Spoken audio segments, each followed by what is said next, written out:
Good day, everyone. I'm Dexter Navarro and I'm together with my groupmates Charlene Joy Barsaga, Jamia Rosil, Caitlin Bunag, and Christine Bobit. We are presenting the Nike's ethical issues titled Just Don't Do It When Ethics Clash with Business. So firstly, what is Nike? Nike is a world-renowned company that designs, manufacture, and market athletic shoes, apparel, and sports equipment. Known for its iconic swoosh logo and slogan, Just Do It. Nike has become a global leader in sportswear and branding. However, behind the success lies a serious ethical issues. Nike has been accused of being child labor and enforcing unsafe working conditions in factory abroad, especially in Indonesia. In 1991, activist Jeffrey Ballinger exposed this violation later than documentary titled Behind the Swoosh revealed that many workers, including children, were underpaid and overworked to produce Nike products. That's it. Now, let's hear from Miss Jamia to discuss the ethical values and stake. Thank you.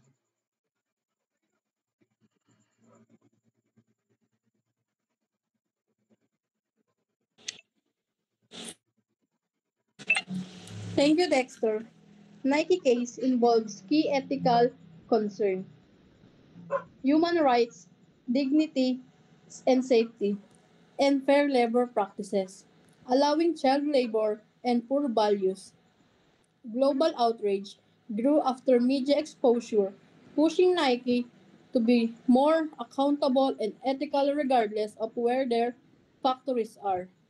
Now, here's Caitlin to explain ethical relativism. Thank you.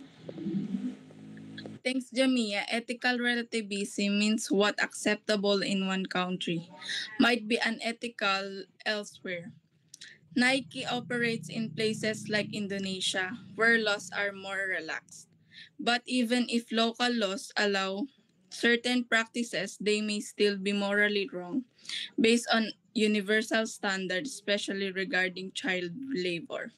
Christine will now discuss what Nike should do.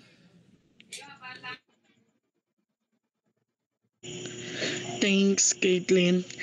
Nike should take action by banning child labor, ensuring safe working conditions, paying fair wages, conducting regular audits, and public reporting. These actions will help protect workers and restore trust in the brand. Now, Charlene will give us the outcomes and conclusion. Thank you. Thanks, Christine. If Nike makes these changes, it can rebuild its reputation, earn back consumer trust, show leadership in ethical global business. In conclusion, Nike shows that success means nothing without integrity. Even in poverty, no child should be forced to work. They deserve education, not exploitation for profit. Thank you.